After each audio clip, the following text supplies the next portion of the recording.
And we're on, and welcome everyone to the third night of our parish mission, the joint parishes of St. Paschal Bergant and the Church of St. Clare. We thank our Spiritual Formation Commission with Rosalie Lewis and Barb Curran and our catechetical leader, George Pico, for helping this team of people together to be here for welcoming Diane Brigand. Sister Diane, an Ignatian sister based at Chicago's Catholic Theological Union. And she's professor emerita there, longtime writer, tons of wonderful books. At the end of the session tonight, I will show one of her books that I use every week as part of my preparing my homilies every week.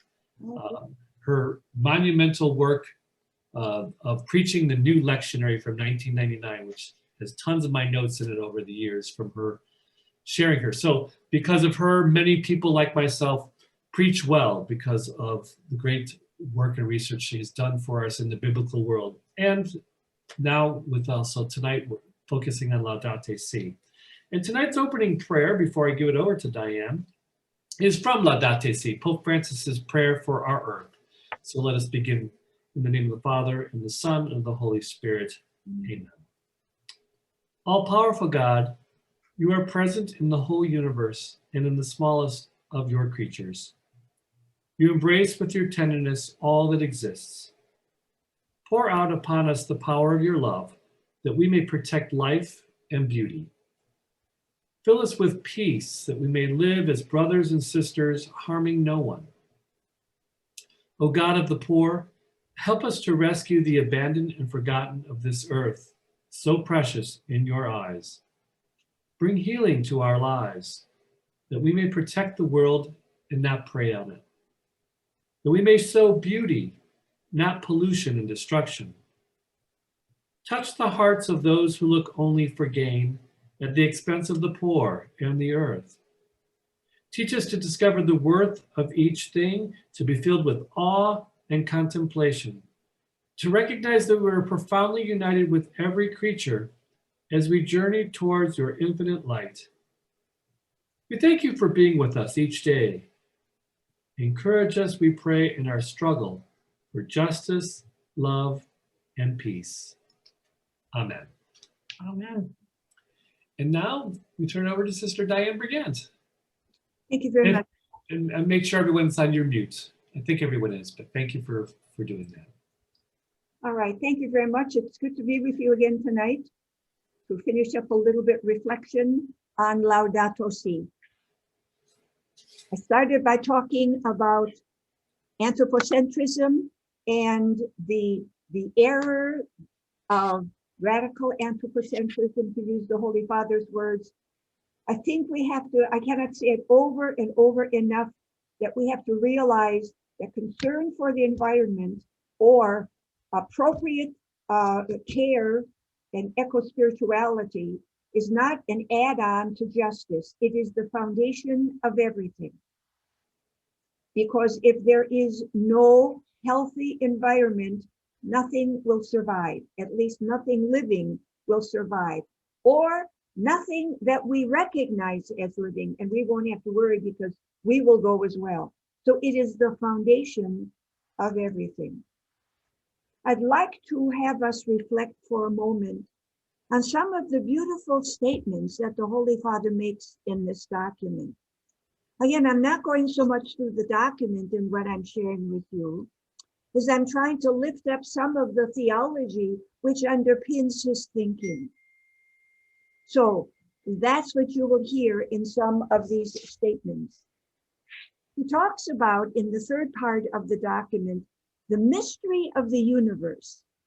And this is what he says: nature is usually seen as a system which must be studied, understood, and controlled, whereas creation can only be understood as a gift from the outstretched hand of the Father of all, and as a reality illuminated by the love which calls us together into universal communion.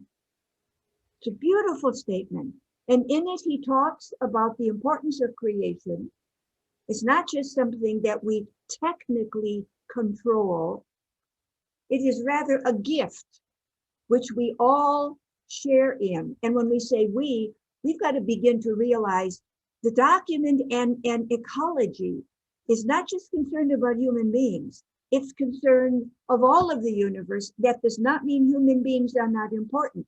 They are not erased, but rather, to use the phrase in the correct sense, they are literally put in their place. We have a place, a very significant place, and we have to find out what it is and how we are to function. When he talks about this universal communion, this is what he says. All of us are linked by unseen bonds and together form a kind of universal family. When he's talking about us, he's talking about all creatures. Again, it's the interrelatedness, interconnectedness that I talked about last night. The interconnectedness, because fundamentally, all of creation comes from the same stuff. It is not simply artists who say, we are made of stardust. We are made of cosmic junk, you and I. Not so bad. Cosmic junk, which means we are what's left over after some star exploded. And out of that explosion, somehow it came together. It took millions of years, but it came together, and it's not like an outpopped the universe. But the mystery of this magnificent, these dynamic forces that ultimately created you and me and the butterfly and the rhinoceros. That's what we're talking about when we talk about communion. The Holy Father goes on and talks about the human roots of ecological crisis.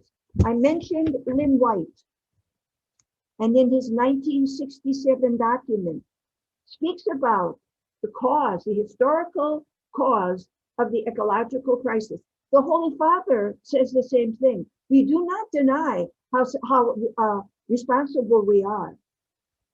I don't remember how many days in quarantine it took the air above San Francisco, small USA, to clean up. All it needed was to get human beings and their working out of the way, and it can clean itself.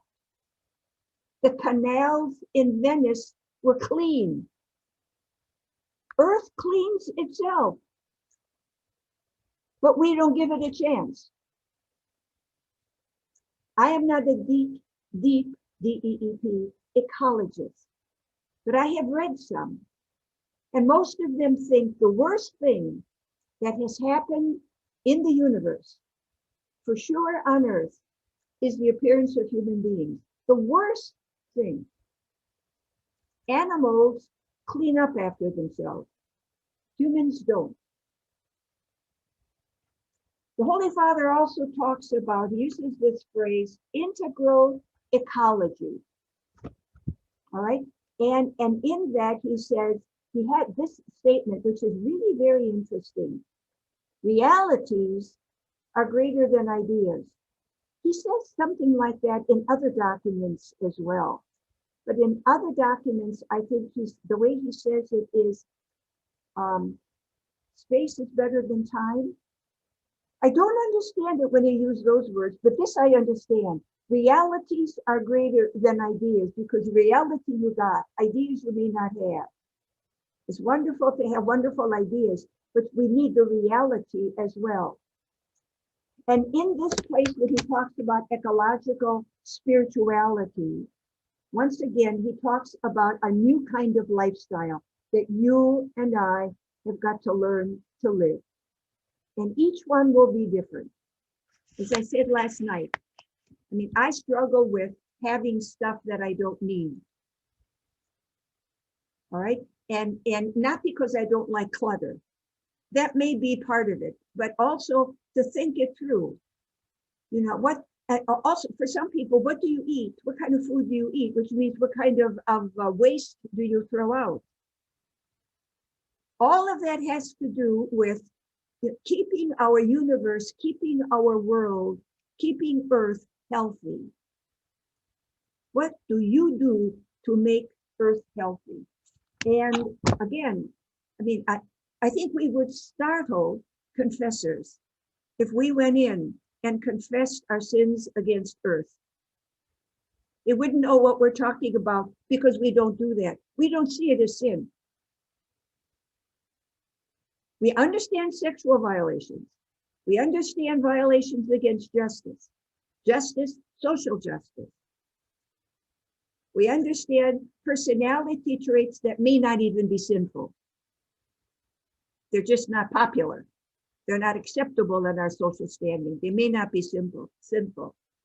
But we don't recognize that sometimes we sin against God by violating Earth, by destroying Earth. All right, so this evening, given these contexts, I want to talk about another theological and ecological dimension that the Holy Father mentions, and that is interdependence. We are dependent on the natural world. Now, these are very complicated issues, both the whole question of anthropocentrism, certainly interconnectedness and interdependence. They're very complicated. And I say that because in no way am I not going to make mistakes in talking for a little under an hour. And by that, I mean, I may be emphasizing something and then leave you with a distorted understanding, not because of your understanding, but because of the way I have emphasized it. And in no way am I suggesting that I am an expert at this. I've been concerned about it for several years, but there is so much to learn. There's so much to unlearn. The whole question of interdependence, I would say this, which I mentioned last night. When you think about it, we are totally dependent on the natural world. Take away food, air, water, take away all the elements of the natural world, we cannot survive. So we are totally at their service, if you will. We are vulnerable before it. And I think I am correct in saying probably nothing in the natural world needs us. Nothing does. It has survived without us. And sometimes it survives better without us. Trees don't need us. They know, they know what to do. And same thing with animals. Remember several years ago, the wolves in Yellowstone National Park offended the tourists. Too many wolves. They're threatened by the wolves. And of course, in Yellowstone National Park, we know who is really valuable to have, whose concern and whose pleasure and whose comfort is most important. So what they did, they got rid of the wolves. And soon there was an explosion of elk. And so what they had to do was reintroduce wolves because the animals knew how to balance the natural balance. We may not like predators, but predators are predators. And there will always be predators, and there will always be victims, and it'll always be bloody, and there will always be, what do they say, in tooth and jaw. That's the way life is. And if we think we want no part of it, then there's an awful lot of eating we've got to stop doing. We may not go out into the backyard to kill the goat or to kill the cow. Somebody killed the cow that you and I ate, or the pig that you and I ate. They don't reproduce in the same way as plants do. So that's all part of nature and the opening up and the evolving of nature.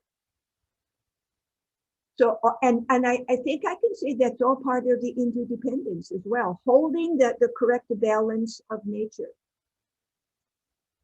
Every once in a while now you see, and I'm sure you see it all over the world, all over the country, you see programs usually on public television, PBS. and short programs, in nature, telling how different places in the country, usually it's in the country, how different places in the country are doing special things to revive, let's say, the swamps. I mean, the Everglades. In order to build, people want to drain the swamps and drain the Everglades in order to build. And you drain that and you have completely changed the ecological system, the ecosystem of that whole period, of that whole place. And the question of wetlands outside of San Francisco. Wetlands keep the ocean from a swallowing up San Francisco. I mean, how many people know that? You got to be an ecologist to know that. And that's a shame. We should know that. We should have been taught that in school. I'm sure the children are taught that in school, particularly the children in San Francisco. They may even take them out on the nature walk so they can see this is what we're doing so that we are preserving this. But our generation, we miss that. We miss that. That's what this means to get a whole new point of view. Now, appreciating the balance or recognize the balance, or the necessary vulnerability and dependence of one element of creation on the other. We find that in traditional writings. And for us, our religious traditional writing is the Bible. I want to talk about primarily two different situations or two different complex of writing. The first one is the prophet Hosea. The prophet Hosea, it's a very interesting book, the book of Hosea. I don't know how much of the prophet you know. The very beginning of the book, his wife is identified as a prostitute. We're not sure whether or not, what kind of a prostitute she was. She may have been a cultic prostitute, which means that occult prostitution was very popular in the ancient Near East, and it is constantly being condemned in the Bible. And the only reason it's constantly condemned in the Bible is because the people are practicing it. If they weren't practicing it, you wouldn't find it in the Bible because you wouldn't need it in the Bible. And you certainly wouldn't find it as often as you find it. The whole book of Isaiah is about prostitution. But what is cult prostitution? It usually the prostitute was female. Every once in a while, we would have a male prostitute, but usually the prostitute was female. Has very little to do with the real meaning of sex. I mean, the primary issue is not sex, though sex is operative. The people come recognizing, and here again is a recognition of human limitation. The people come to the cult or come to the altar, not Israelite altar, Canaanite altar, but they come to the altar, but it is a recognition of their need of God's help. Whenever you go to the altar, you are saying by the very fact that you go to the altar, I need you. Because if we didn't need it, we wouldn't go. So they come to the altar, and they come to the altar recognizing their need for life. To put it another way, the need for fertility. They need fertility in their family. If there's no fertility, there's no next generation. And I've talked about that already. They need fertility in their flocks. The reason is obvious. They need fertility in the land. Depending upon what their occupation is, there is no occupation that anyone has, no experience of life where we do not need fertility. And even today, we realize we are not in charge of it. We can take pills for fertility. We can have all kinds of procedures for fertility. All of that is an acknowledgement. It doesn't always work the way we want it to work. It's a great mystery of life. And the mystery of life should be surrounded by protection because it is so vital and so mysterious. It's almost too mysterious to handle. We make it cheap sometimes. So the people come to the altar asking the God to give them fertility. And then they have a kind of interaction, a fertility procedure. with a fertility prostitute. And this procedure or this enacting of the act of fertility is to ensure fertility for the people. I mean, we obviously are not involved in fertility when we go to Eucharist, but what do we do when we go to Eucharist? We go there and we participate in the action of Jesus. We participate in what's happening on the altar.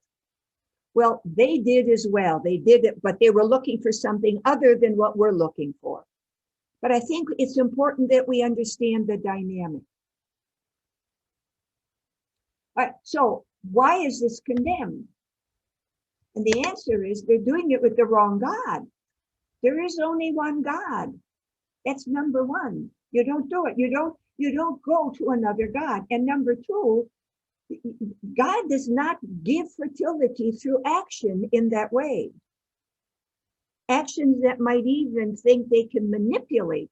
Sometimes they thought they could, if we do the right thing, then the God has to give us that. Now that kind of thinking you should recognize. That kind of thinking is not dead. If we say the right prayers and we say them long enough, if we do the right penance and we do it right and we do it long enough, God has to give us what we want. Now, why do I say that's our mentality sometimes? Because when we don't get it, we get angry. Because we think we deserve it because I did this. See, we're not terribly different than the ancients. We just have different concerns and we operate out of those concerns in different ways, but very similar motivation. So we go back to Hosea, whose wife is a prostitute. Is she involved in this? If she is, she will be condemned by the prophet, her own husband, because she is involved in a foreign cult. Not condemned because of the prostitutions alone. It's the whole Geschäft, as they say. It's the whole situation there. And prostitution is part of it, but the primary thing is it is a foreign god. So he condemns her for that. If she's a street prostitute, then that's another question. Because the whole issue with Hosea is condemning Israel for running after the foreign gods. So many, and I would be willing to say most scholars, though not all, really think she probably was a cult prostitute, not just a street prostitute, a cult prostitute that he was married to. Now, whether it was historically accurate or not, all of the details is not the issue, but all of the details are important to understand what's going on. In a certain sense, if we're going to see the heinousness of worshiping the wrong God, in a certain sense, to make her a prostitute makes the situation horrendous, because the prophet and that woman are joined in marriage. And she's worshiping a foreign god. So you see, the details are very important for the primary theological message. All right? So what happened? How are we going to remedy this? That's the issue. How are we going to remedy this? Now, the book of Hosea, or the dynamic in the story of Hosea, can be understood on two levels. You can understand it on the level of the prophet, where this is a struggle between the prophet and his wife. Or you can understand it on the level of the relationship between Israel and God. So there's a religious level. So the social or the marriage and human level and the religious level sometimes are so intertwined that when you read the book, you don't know if he's talking, or if the message is talking about the prophet or talking about God, talking about Gomer, who is the wife, or talking about Israel, who is unfaithful. You see the relationship there. And it doesn't make any difference. In a certain sense, that's good storytelling. That's good storytelling. So what happens here? This is what God says to Hosea. Let her remove her prostitution from her face, her adultery from between her breasts. All right, tell her to clean up, or I will strip her naked, leaving her as on the day of her birth. I will make her like the wilderness. Wilderness is not only naked, it's empty, infertile. I will make her like the wilderness, make her like an arid land, and let her die of thirst. Now, what's the prophet saying? Or, what's God saying there? Tell her to reform her life, or I'll take away all of the powers she has to be a prostitute. She will no longer be fertile. She will no longer be able to participate because she will be dried up like a wilderness. It doesn't say I'll strike her dead. It says I'll wring her dry. That's what it says. And the woman persists. I will go after my lovers. Now the lovers then would be the other gods. Here's the idea where they think she was a cult prostitute. I will go after my lovers who gave me my bread and my water, my wool and my flax, my oil and my drink. This is a relatively wealthy society that Hosea is talking about, because look what they have. They have bread and water, but they also have wool. That means that they've got sheep and flax and oil. They got olive trees and my drink.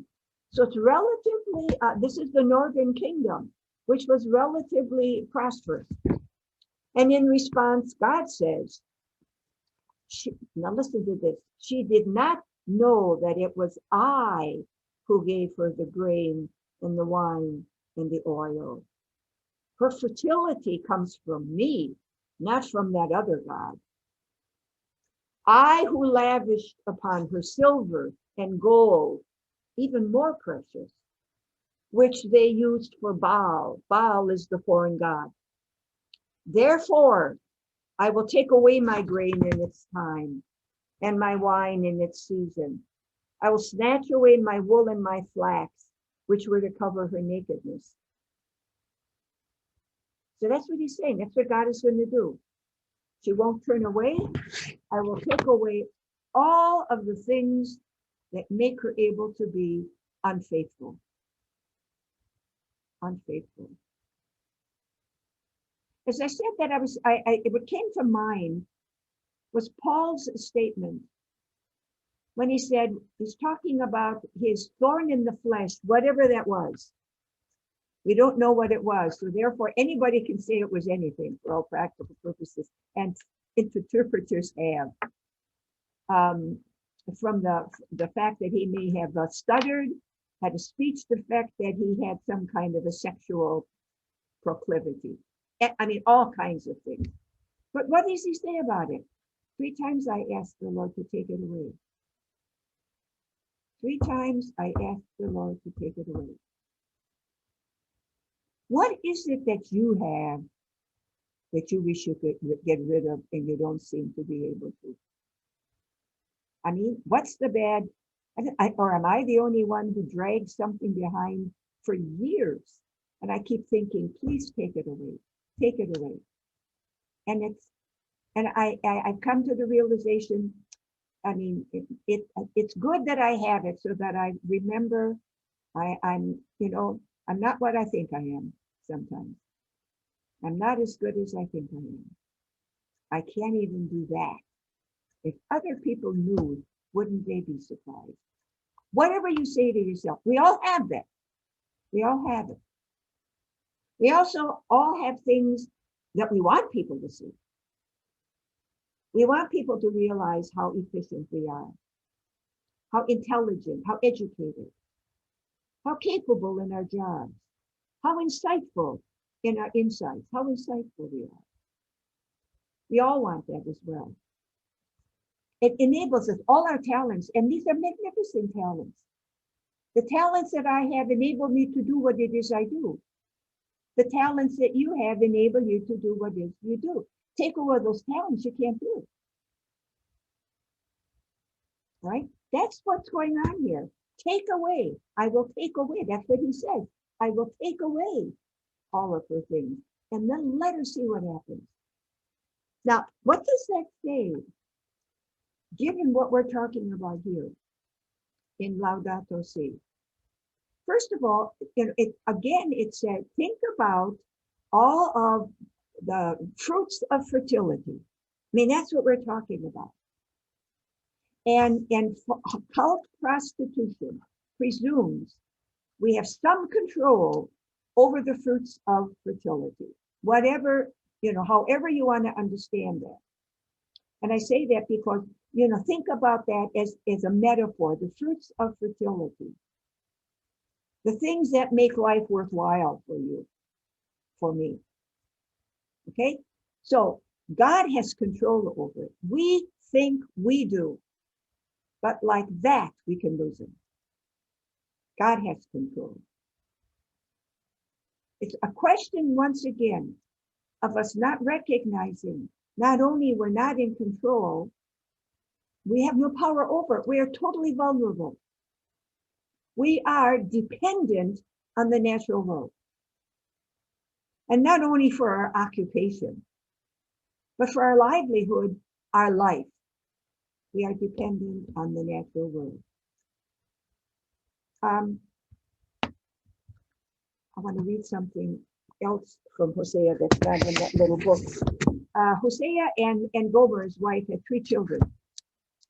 And the names of the children represent the situation, not of Hosea, but of Israel. Let me find this.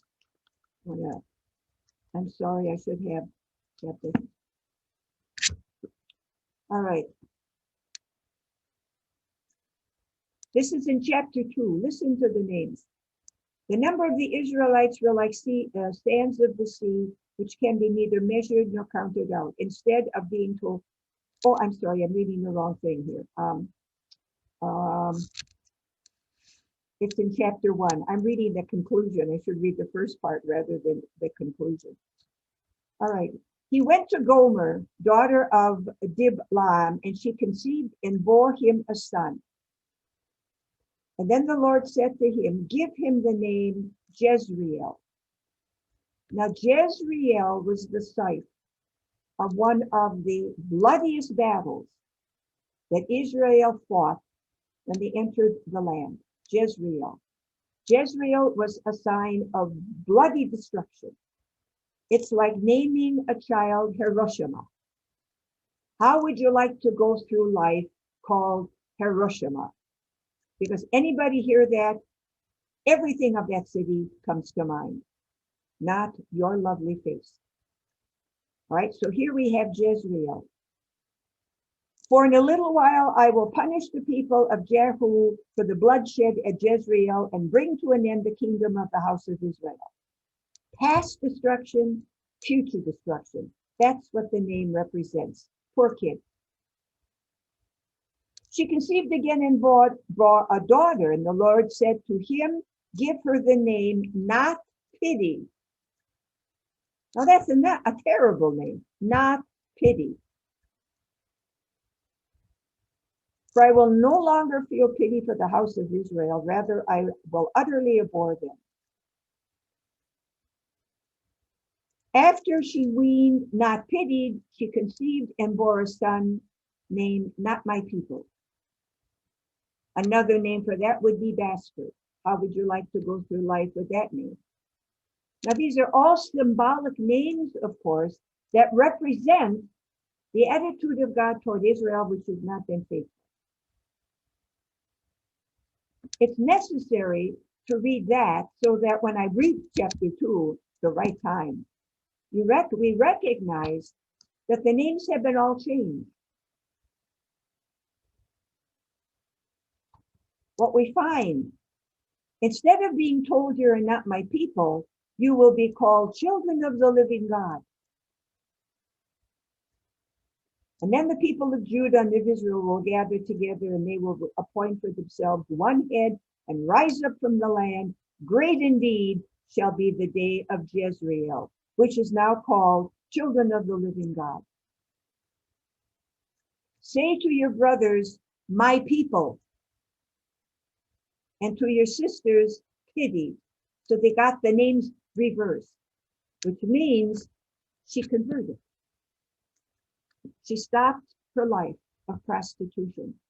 Rather, she stopped her life of looking for fulfillment in the wrong place, not realizing that the one who can fulfill our needs, not just our desires, our needs, the grain, the wine, and the oil, our needs, not just silver and gold, which could be understood as our desire.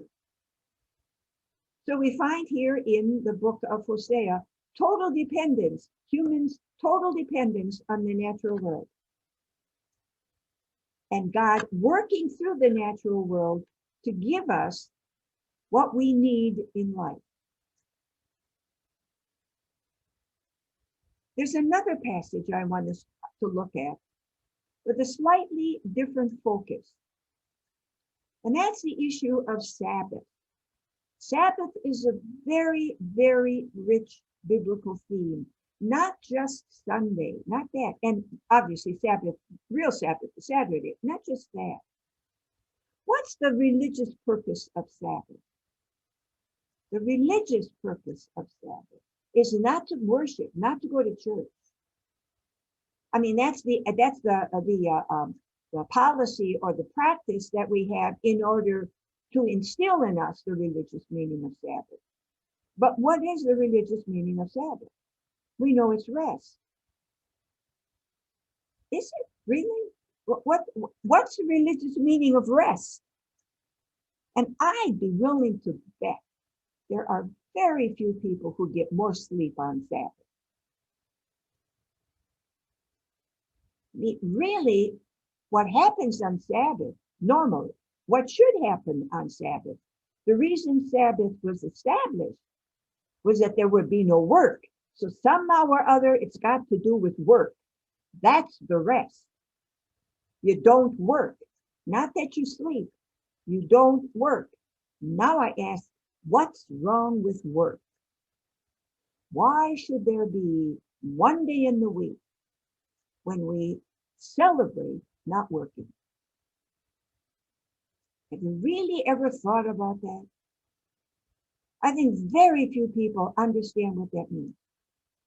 And as I say, there's a very rich social, religious meaning of Sabbath. And it's not just Sunday. You got the one-day Sabbath, you got the Sabbath week, and then you have the Sabbath year, and finally, you have the Jubilee year. And it's nothing to do with the gold watch. So you have 4 different manifestations of Sabbath. And somehow or other, all of them have to do with work. For many of us, and I know I am guilty of this, Sunday was the day when, if you were a teacher, you caught up on your work. It was the day to catch up on work, not a day to refrain from work. So once again, I mean, we violated it. I doubt, however, when the way we thought we violated Sabbath is if we didn't go to Mass. That's the big sin. Well, in fact, I wonder how many of us really observe Sabbath, how many of us really take advantage of work for the right reason, not primarily because we're tired. When we look at Sabbath then, we know where we find the Sabbath day. Thou shalt observe the Sabbath. That's found in the 2 places in the scriptures. Both of them are narratives about giving the commandments. Both of them are. The first one is found in Genesis. It's found in the first part of Genesis where it says, you shall keep the Sabbath. Let me read it again. I'm sorry, I put my book down. It's at the end of the first Genesis story. Some people say that human beings were the last thing that God created in Genesis 1, when in fact, the last thing was the establishment of the Sabbath, which is very interesting, which tells us that liturgists had their fingers in that. Because the point they say, yep, the liturgist knows what I'm talking about. The point they make is, if God could observe the Sabbath, so can you. That's how the liturgists we're dealing with it. This is found in the end of the first creation narrative, but it's actually in the beginning of chapter 2. Thus the heavens and the earth and all their array were completed. On the seventh day, God completed the work. Here we got work, so, all right? The work he had done he had been doing. He rested on the seventh day from all the work he had undertaken. God blessed the seventh day, made it holy, because on it he rested from all the work he had done in creation. Okay? That's the beginning of the Sabbath. The Sabbath theology is found right there. At least one version of the Sabbath theology. What we find in Exodus is this. This is in one of the 10 commandments. As I mentioned, there are 2 versions of the 10 commandments. In Exodus, we find when the 10 commandments are listed, for in 6 days, it says, thou shalt observe the Sabbath. For in 6 days the Lord made the heavens and the earth, the sea, and all that is in them. But on the 7th day he rested, and that is why the Lord has blessed the Sabbath day and made it holy. That's Exodus. We find in Deuteronomy's version, remember that you too were once slaves in the land of Egypt, and the Lord your God brought you out from there with a strong hand and an outstretched arm. And that is why the Lord your God has commanded you to observe the Sabbath. One of them says you are to observe the Sabbath because God observed the Sabbath. The other one says you are to observe the Sabbath because you were once delivered from slavery in Egypt.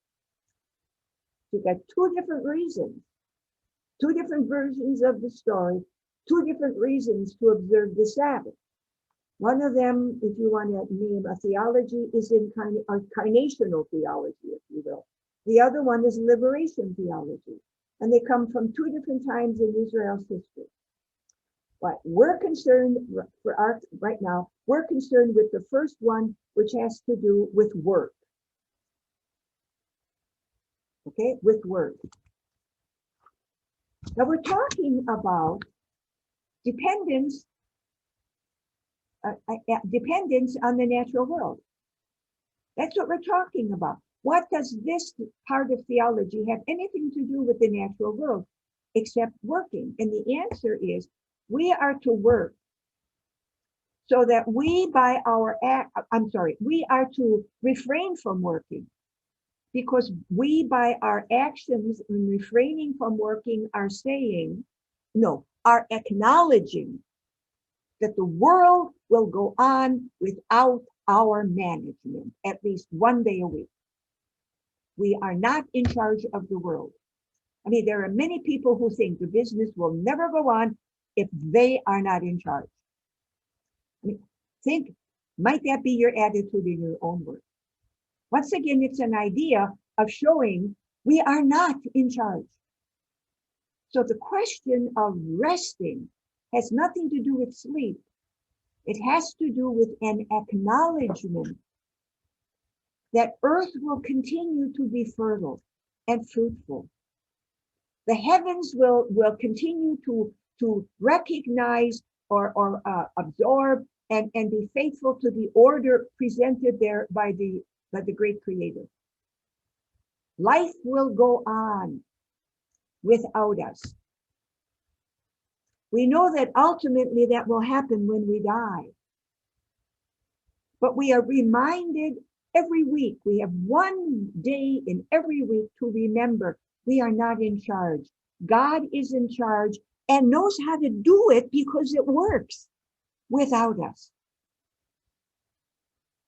So here's a way, once again, of observing just what does it mean to be a human being. That's the anthropocentrism. What does it mean? I keep underscoring limitations, which are not bad. Would you want to run the universe? It's more we can handle to even understand it. Would you want to run the nation? Would you want, you know what I mean? Would you want to run things? Do you really think you are that much in charge? It goes on without us. and goes on well because we participate in it. We do not overshadow it. So that theme strikes the blow at radical anthropocentrism. And it also strikes the blow at our independence. We are not independent of the natural world. We are part of it. And it's not dependent on us. Very interesting. It goes on quite well. Again, we may not recognize, that the earth goes on without us every time, but all you got to do is think about the canals in Venice. It cleaned itself up. San Francisco had clean air. And as I say, I don't remember how long. It didn't take a long time. Did not take a long time for it to clean itself up. Also, after fire, life comes back. It takes a while, but life comes back. The natural world, the forces of life within the natural world know what to do without us around. And sometimes they do better. Thank you very much. Now that's the Sabbath day. As I said, there's also a Sabbath year. For 6 years, you will sow your land and gather in its produce. But the 7th year, you shall let the land be untilled and fallow, that the poor of your people may eat from it, and their leftovers the wild animals may eat. So also shall you do in regard to your vineyard and your olive grove. In other words, if you tend anything living, any living produce, you allow it to lie fallow for 1 year. That means the year after that, you're not going to have anything to eat. So the year before the Sabbath year, you better store up things so that not just the fallow year. You always eat what you got last year. You eat what was produced last year and you store it up. So the fallow year, you'll be eating last year. But the next year, when you do the planting, you will have nothing if you have not stored enough. And that's it. Notice the land is allowed to lie fallow. Now that's good agricultural policy because it can, again, regenerate itself. Again, much of this takes a while, but if there is that kind of constant 7th year lying fallow, I know absolutely nothing about farming, but I remember being told it's not uncommon for farmers to allow certain fields to lie fallow. It's not an uncommon practice. And it certainly in traditional societies, it would be a common practice. So that 1 year before the fallow year, the Sabbath year, they would have to make sure that they've got enough to carry over. And they will not have as much as they would have if they had a good harvest. It'll be slim pickings. So they have to have enough just to cover. But the slim pickings remind them that it is God's land. That's very important in Israelite thinking. It is God's land. It is their inheritance. But they are responsible to God for that land. That's why, strictly speaking, Jews were not allowed to sell the land. It was not theirs to sell. And what would happen would be if he got 2 farmers, and one farmer either has better land or is a better farmer than this one might fail. And if they fail, this one simply takes over the land. But it's always their land because eventually the land comes back to the one who lost it. And that's the Jubilee year. That's the Jubilee year. The Jubilee year, which is the 7 times 7. 7 is the operative number here. The Jubilee year we find in Leviticus. And this is all rest and reorganization. Remember this. The Lord said to Moses on Mount Sinai, speak to the Israelites and tell them, when you enter the land that I'm giving you, for the land to keep a Sabbath for the Lord, that's the Jubilee. I mean, that's the Sabbath year. The land keeps the Sabbath. For 6 years you may sow your field, and for 6 years prune your vineyard, gathered in their produce.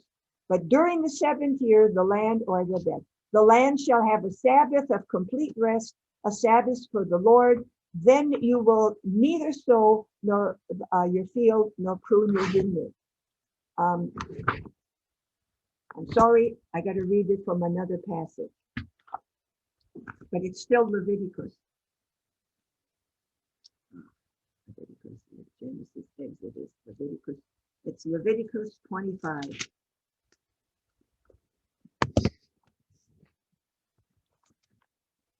You shall count 7 weeks of years, 7 times 7, such that the 7 weeks of years amount to 49. Now, when we read the Bible, sometimes it looks like the Jubilee year is the 49th year, but also in another place, it looks like the Jubilee year is the 50th year. Then on the 10th day of the 7th month, let the ram's horn sound on that day of atonement. So the Jubilee begins with atonement. All right. In this year of Jubilee, then, each of you shall return to your own property. Therefore, when you give any property to your neighbor or get the property back from your neighbor, do not deal unfairly with one another. Now, what does this mean? It means that in 50 years, anyone who lost the land of their ancestors to another Jewish landowner, or unable to pay the debts, was put into prison. As a kid, I could never understand, if somebody owes you money, why do you put them in prison? Because they can't work to work it off. And the answer is, a member of the family comes and pays the debt. That's what Savior means. No, that's what Redeemer means. In our society, we don't redeem anymore, except in one place that I'm aware of. When somebody is in jail, when a family member is in jail, you may go and post bond so they can get out. That's redeeming. Forget about green stamps or milk bottles. That's how we redeem nowadays. You buy them out. That's an ancient custom. You must buy them out, but then they are indebted to you, but you're a family member. Okay, so at Jubilee year, all debts are forgiven.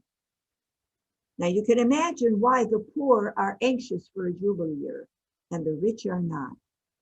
All debts are forgiven and the land goes back to the original family. Now, whether Israel ever observed the Jubilee year or not, we don't know. We have no record, but we know that they established it. And the reason for it, I think, was remarkable. They did not believe that any generation of Israelites should be born into poverty.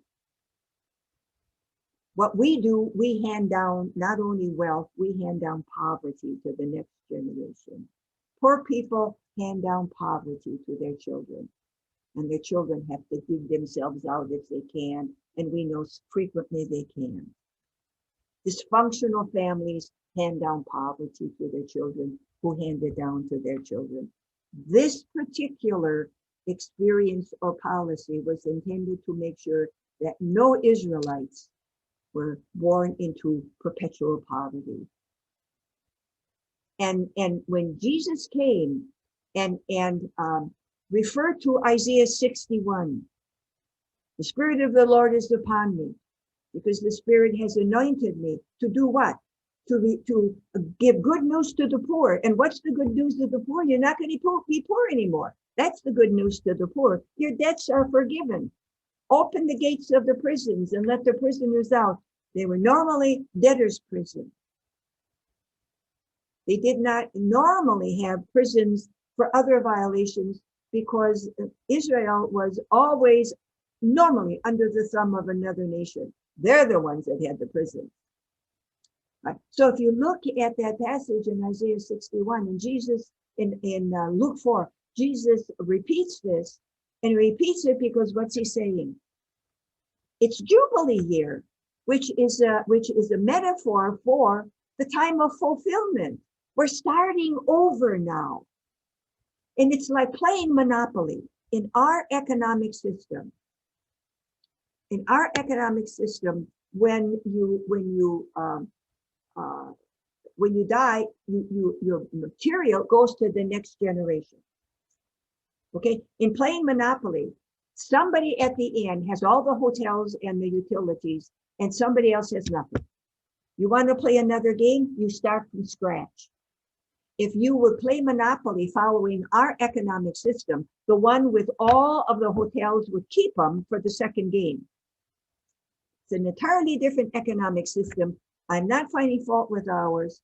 I'm just saying it's different, and we must realize it's different, and it operates in a most interesting way. And notice how all of this is an opportunity to recognize our dependence on material things. The whole question of poverty, you're poor because you don't have material things. You don't have the fruits of the earth. And Sabbath is supposed to be a time, the Sabbath day, the Sabbath year, they're supposed to be times of remembering it's really God's world. And the Jubilee is also a time to remember all of this. It's God's world to be shared by all, but to be shared appropriately, which means you celebrate the Jubilee year appropriately because you have already celebrated the Sabbath year and the Sabbath day. All of this speaks about a kind of interdependence, social interdependence, but dependence of us on the natural world. And also, none of it shows that the natural world is dependent on us. The only way the natural world might be dependent on us, it hopes that we will be good stewards. That's it. It hopes that we will be good stewards, to use another metaphor. We go back to Genesis 1 and the notion of image of God. It means we must be good stewards because we are images of God. We represent God. It's not ours to do with what we want. So I use that word steward. Once we accept our responsibility as stewards of this world, of earth, stewards, then the natural world is dependent on our ability to be faithful, or our willingness to be faithful to our responsibilities. And when we are not faithful to our responsibilities, the natural world suffers. The world that we are dependent on ourselves.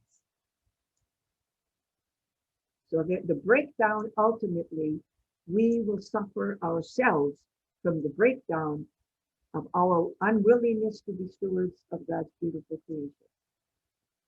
And we are already suffering. How much of cancer is environmentally produced? I've never realized how many people, what's the percentage of people who have allergies? I mean, which means we're not surviving well. We're not healthy in our atmosphere. We're not healthy in our ecosystem. What have we done to our world? And we're suffering the consequences in many ways. So, talking about these things, we go back to the whole idea of being part of this magnificent enterprise. And think as the scientists and the poets think, we're made of stardust. There's a tiny little book written by a theologian, Australian theologian, Dennis Edwards. That's the title of the book, Made of Stardust. It's not make-believe. We are made of stardust. Wouldn't Hoagie Carmichael like that? So, any questions, observations? I may be dating myself when I say Hoagie Carmichael. I'm presuming you know the song. Anyone? Yes. Richard, unmute yourself.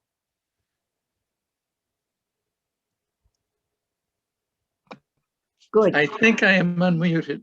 You are. Okay. You did a beautiful job of telling us how God put people on the earth. God told the people to take care of the earth. And so we must have a niche that God wants us to fill, a purpose that God wants us to fill. And we're not looking for it. Good point. I agree with everything you said. I wonder whether our purpose in the universe is more the context within which we discover another purpose. And that purpose is our own religious trend or spiritual transformation. I don't know. It may be just a different way of saying what you're saying. So we're looking Because we're looking for God's will. Exactly. And I think in a certain sense, and this is the statement of faith, in a certain sense, everything that you said is religious, even though you did not use religious language. You know, I mean, the very fact that God created us, that's a religious statement. And that God created us, actually, another way of saying that is that earth created us through the dynamic powers given earth by God, because earth brought us forth. But the language also talks about God bringing us forth, you know? So all of that is religious, even though you didn't really use religious language, because the religious attitude is within our minds and our hearts. Good statement, I think. Also, a statement that could serve as an examination of conscience with just a few words. How are we doing? Anyone else? I wanted to ask if you had a particular favorite paragraph or piece. I know you, in a sense, maybe what you're saying the last 3 days has been your favorites of the Laudato Si, but was there something that you think we should take a particular attention to besides what you've already said? I don't know how to answer that, JT, because I would say, actually, no. I mean, I think what the Holy Father is saying, he of course is, I mean, he's saying, and not so much biblically what I'm saying, so he's saying what I'm saying and then saying how to do it. He's explaining exactly, you know, what Richard said. He's explaining about the fact, you know, that we have been placed here and we have a responsibility, you know, as human beings. We have a responsibility within this universe, within this earth sphere of which we are a part. And here's how we can live out our responsibility. I don't know if there's anything that's more important. It's also important. I would hesitate to say that one is more important than the other, or that one struck me more importantly than the other. I was very happy to see how he dealt with anthropocentrism and always used a negative adjective, because again, I mean, I've said this over and over again. That's the foundation of the problem.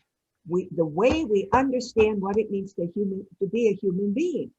Right. The other thing I think, and you touch on this, just talking about San Francisco, but they showed the satellites of different places, like Italy first. Italy had one of the blessings of COVID was the Sabbath rest for the planet. That's right, exactly. And the thing I thought of, wouldn't it be nice every year that the whole world had 2 weeks off where no one worked? That we just, you know, no Zoom meetings, no nothing, you know, that work. So and care, you know, like in the old days, you would do scrapbooks, or you clean a closet. I clean, believe it or not, you were commenting my books. I got rid of a third of my books. You know, you just don't work. This was work, and we worked harder during COVID. Don't get me wrong, but the planet got a breather Right. from the lack of the pollution in the world, which taught us, I think, how important it is for Sabbath, or as we as Christians would say, the Lord's Day is.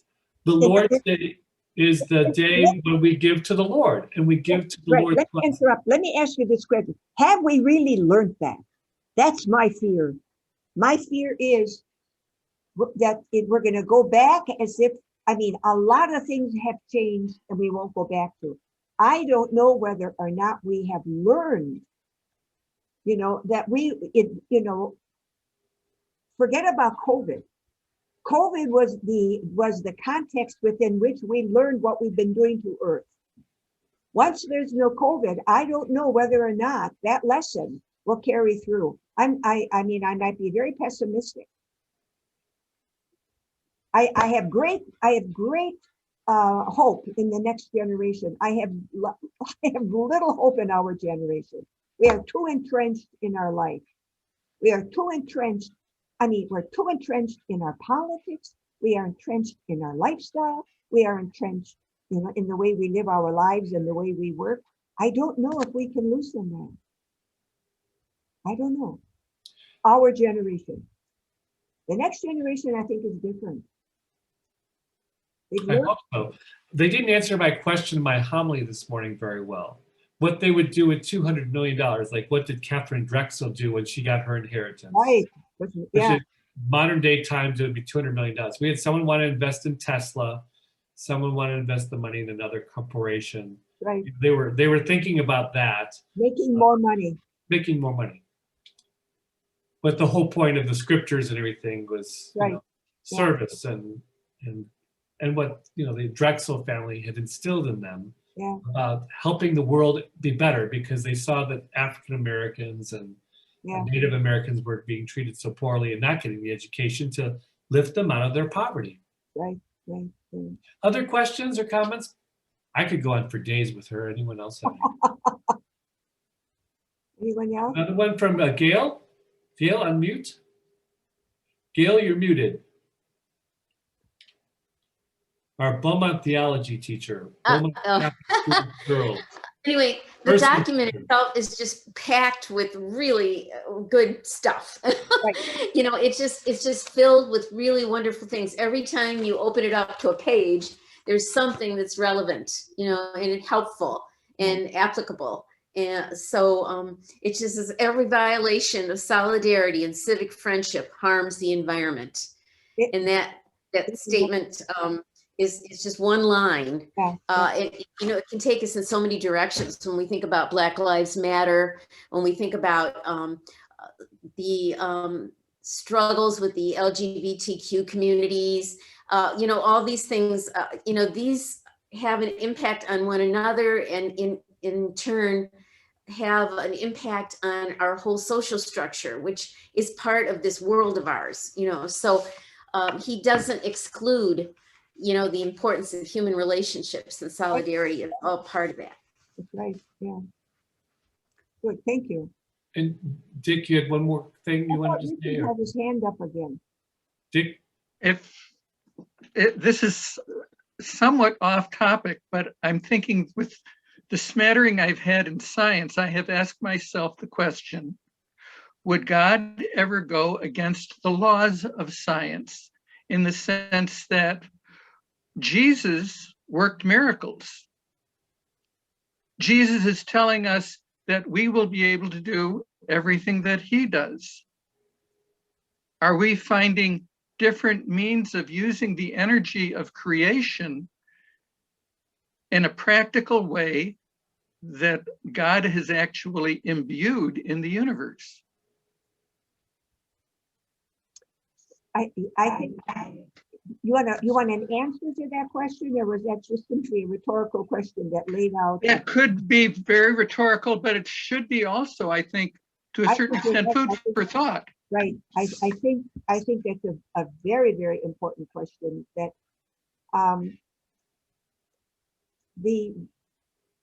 my understanding of the notion of evolving universe, from a religious point of view, okay, and evolving, this is all theoretical, but it's theoretical that's not just fantasy. At least the notion of evolving universe.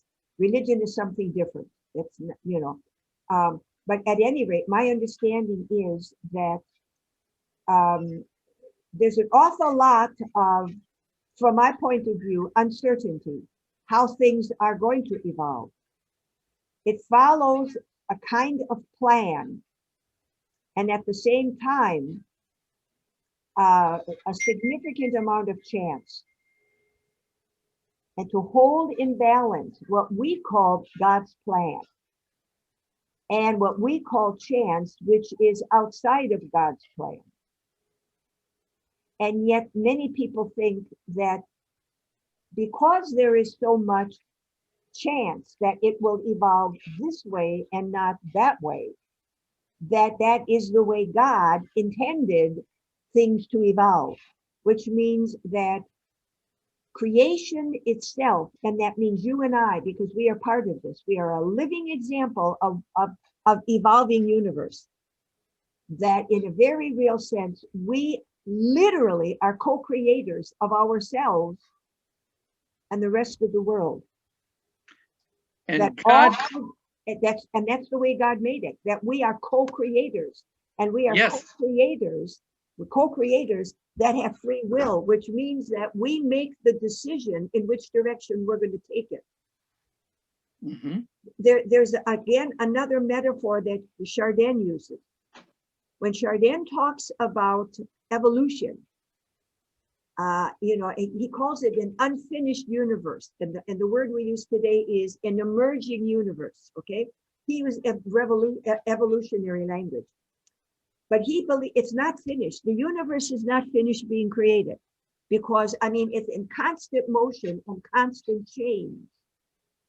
And that the question about what role the human beings play in this constant change is, we are the arrow that points the direction in which evolution will go or progress, which does not make us above creation as a domineering individual. This is image of God, a domineering individual, but rather we point the direction. And that there are many that believe that what is emerging is a new sense of, believe it or not, connectedness. You know, of universal connectedness. Now it looks like every place you look in the world, there's rupture and nationalism, it anything but connectedness. I mean, our problem is, many people think we recognize we are a broken union. And union does not mean uniformity. Union means diversity working together. And that's his claim is, or his belief is, that's the next move of this evolving universe, where there will be a kind of universal union of great diversity. And Laudato Si brings that out. Yeah, exactly. Yeah. And we're part of it. Not simply as spectators. We are not spectators. We are participants. And when, you know, as Gail said, when we talk about social unity, I mean, that's the universe, because I am creation in the flesh. What I think was it Huxley was the first one that said, we are the natural world reflecting on itself.